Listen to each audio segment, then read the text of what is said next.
Hello students, JPIC digital study channel पर आपका स्वागत है।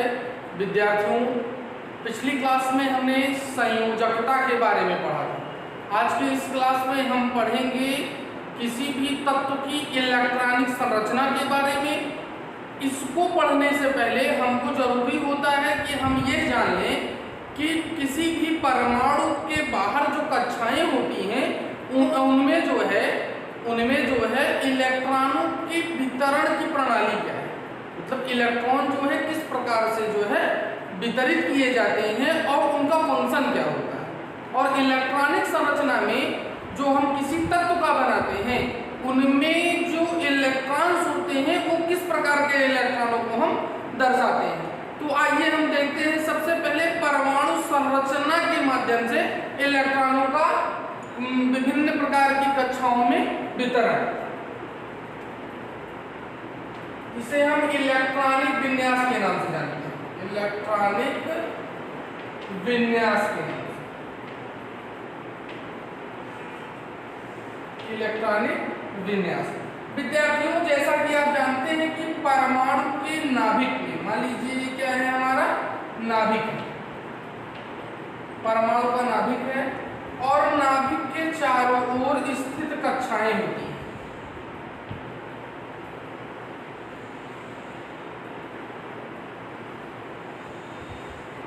नाभिक के चारों ओर स्थित कक्षाएं होती हैं जहां पर इलेक्ट्रॉन्स स्थित होते हैं।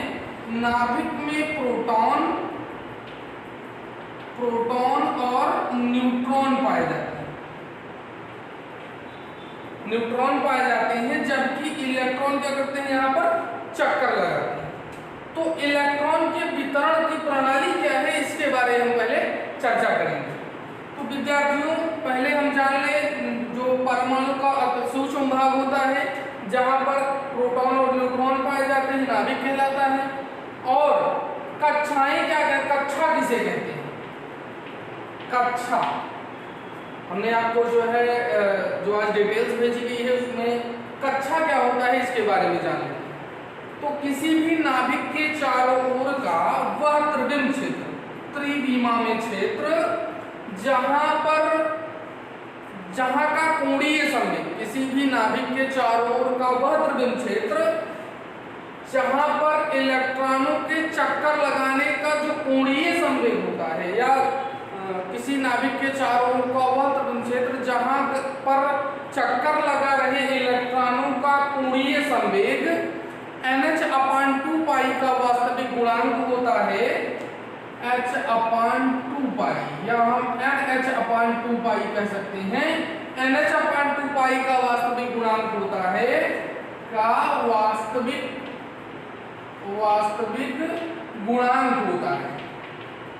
वास्तविक गुणांक होता है कक्षा कहलाता है।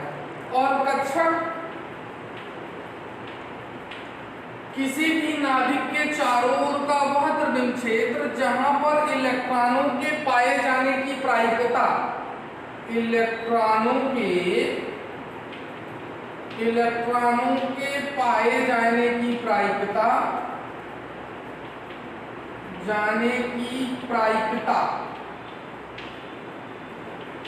सर्वाधिक होती है, हमारा क्या कहलाता है, कक्षक कहलाता है।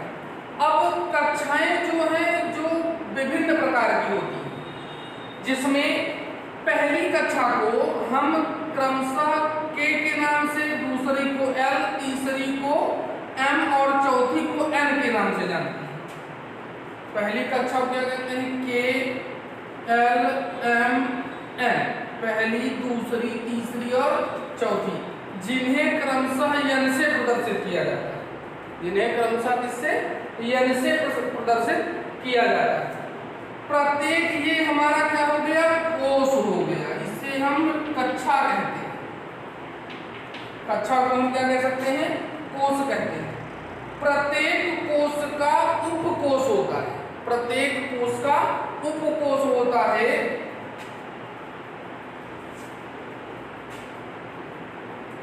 तो यहाँ पर हम देखें K के लिए केवल एक उपकोश होता है, एक उपकोश जिसे हम यश कहते हैं, यश उपकोश।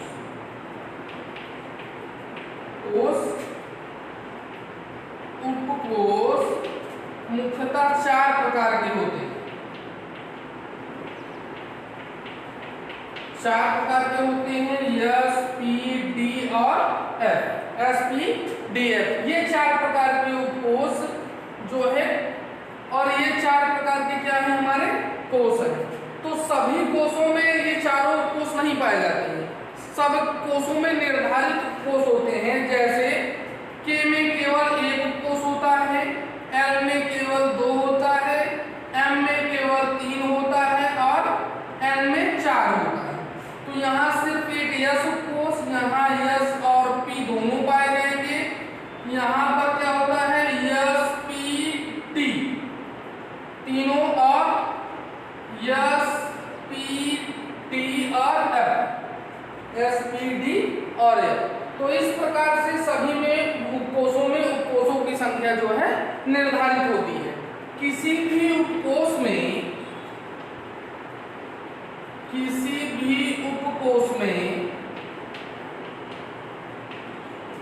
अधिकतम इलेक्ट्रॉनों की संख्या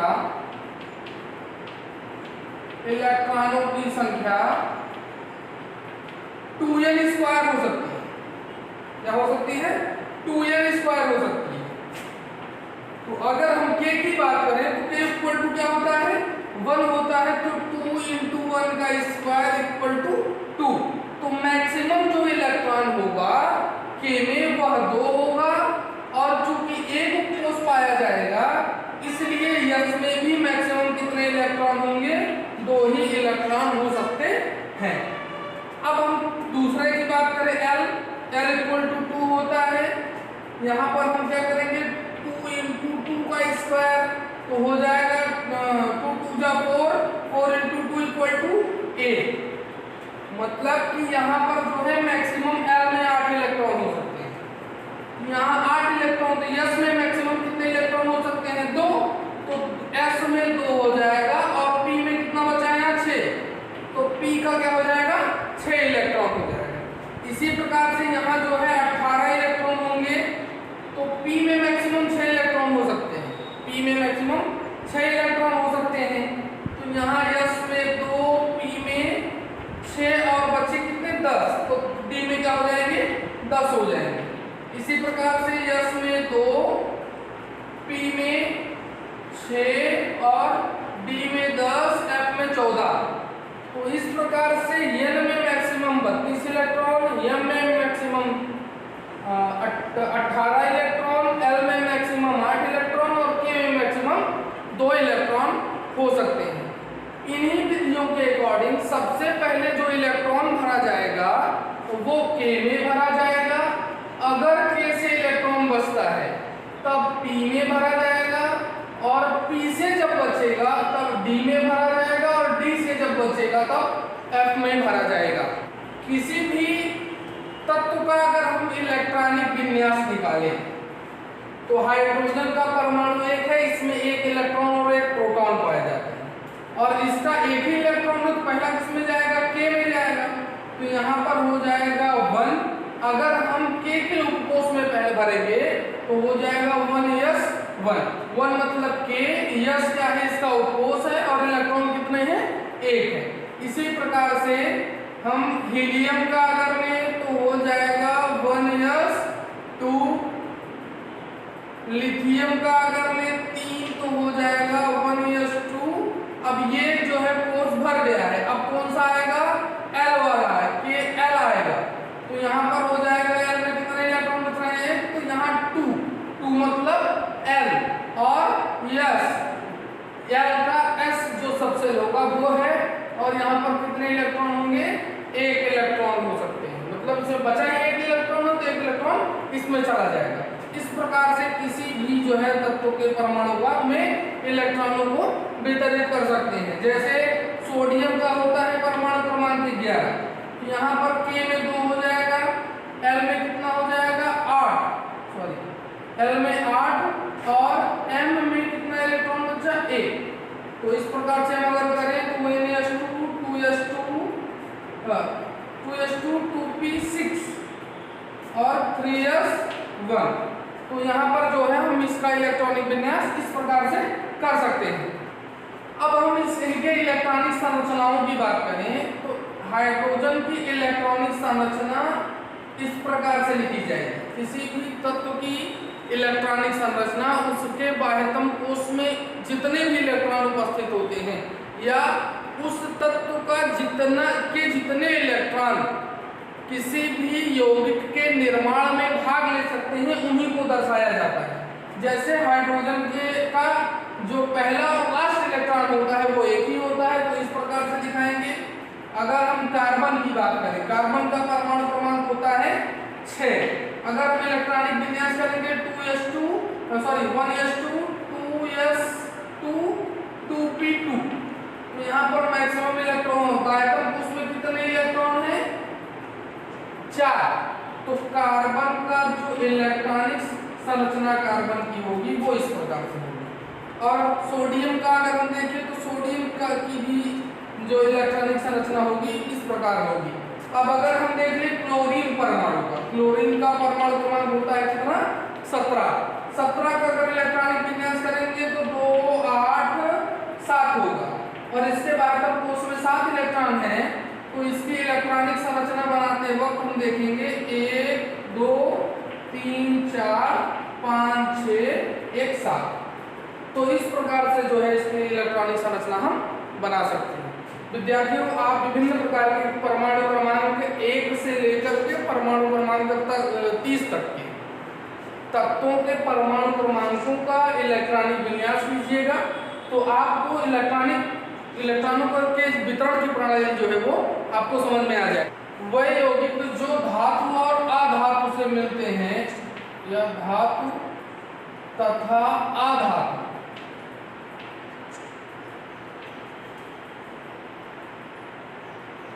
से मिलकर बनते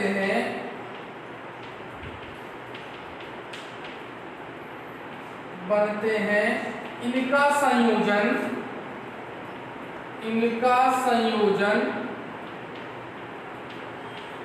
आवेशित कणों द्वारा होता है। इनका संयोजन आवेशित कणों द्वारा होता है और इन्हीं आवेशित कणों को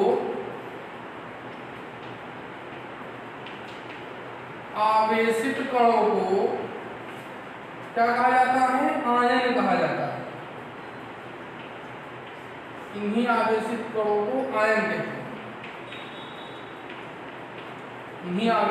को आयन कहते हैं। जैसे KCl, इसमें ये आपका धातु है और यह क्या है? अधातु।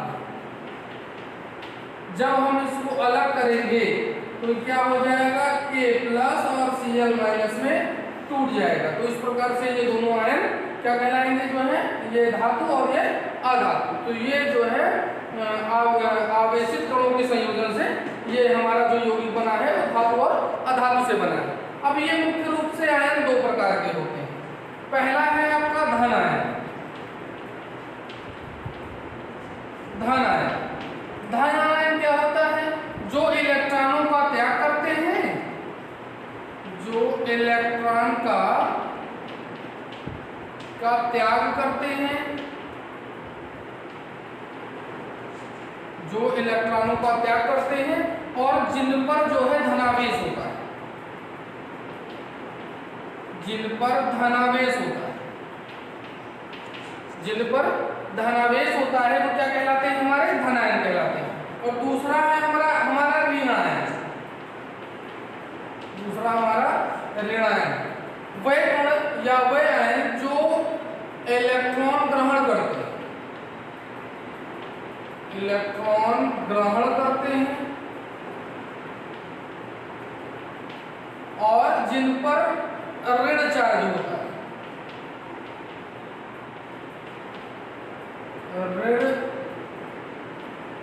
चार्ज होता है हमारे क्या कहलाते हैं? ऋणायन कहलाते हैं।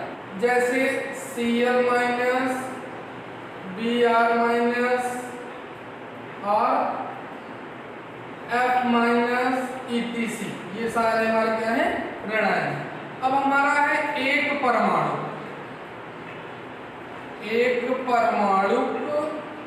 आयन, एक परमाणु आयन। परमाणुओं का ऐसा समूह जो केवल एक परमाणु से बना होता है और उस पर नेट आवेश विद्यमान होता है, हमारा एक परमाणु आयन कहलाता है। जैसे H+, Cl-, Br-, Na+, etc। ये हमारे क्या है, एक परमाणु। और क्या है, बहुपरमाणु वह आयन जो एक से अधिक परमाणुओं से मिलकर बने होते हैं और जिन पर नेट आवेश विद्यमान होता है, हमारे बहुपरमाणु कहलाते हैं। जैसे SO2-, NO3-,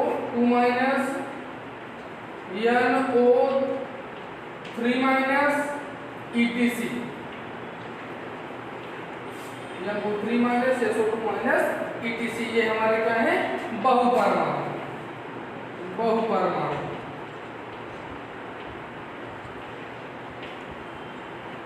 परमाणु तथा आयन में अंतर, परमाणु तथा आयन में अंतर।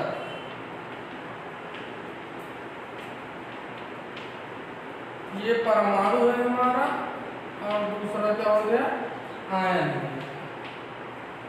इसमें पहला है, यह विद्युत उदासीन कण होता है।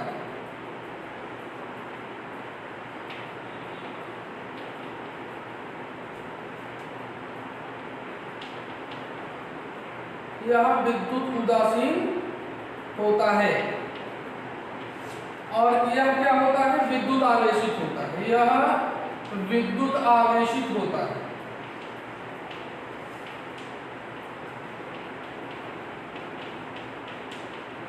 यह विद्युत आवेशित होता है। दूसरा है, इसमें परमाणु में प्रोटॉन तथा इलेक्ट्रॉन बराबर पाए जाते हैं, बराबर संख्या में पाए जाते हैं।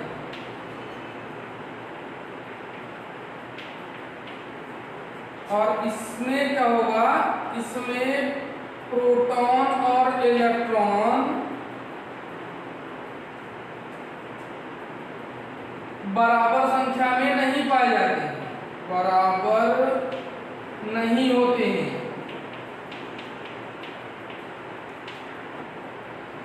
तीसरा है हमारा, अक्रिय गैस को छोड़कर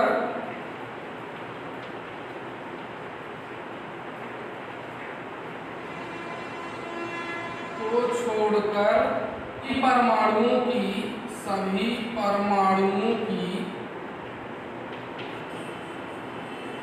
इलेक्ट्रॉनिक संरचना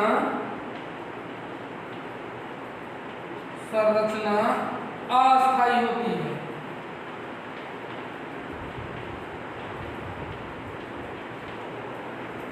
और इनमें क्या होता है, ये इनकी इलेक्ट्रॉनिक संरचना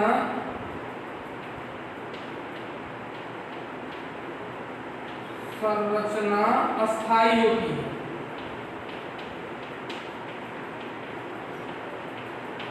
इनकी इलेक्ट्रॉनिक संरचना अस्थायी होती है। चौथा है, ये स्वतंत्र अवस्था में नहीं रह सकते।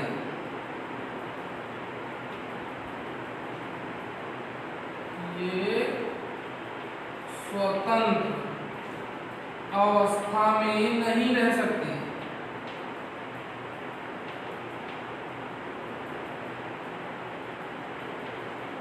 और ये क्या होते हैं, स्वतंत्र अवस्था में रह सकते हैं।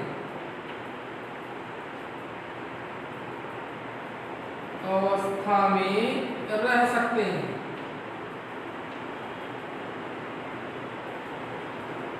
ये स्वतंत्र अवस्था में रह सकते हैं। इनका पांचवा जो अंतर होगा, ये आयनिक अभिक्रिया में भाग नहीं लेते। आयनिक अभिक्रिया में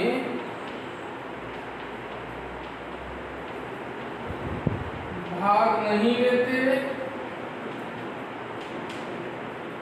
और आयन क्या होते हैं?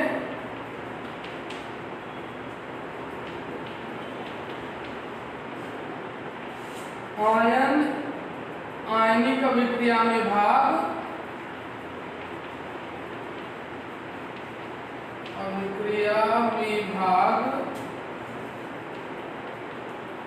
लेते हैं। और छठा जो होता है, अस्तित्व को बनाए रखने के लिए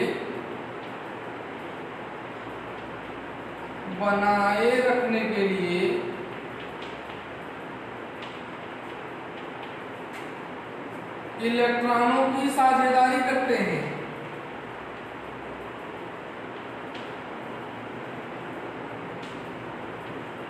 और ये इलेक्ट्रॉन अस्तित्व को बनाए रखने के लिए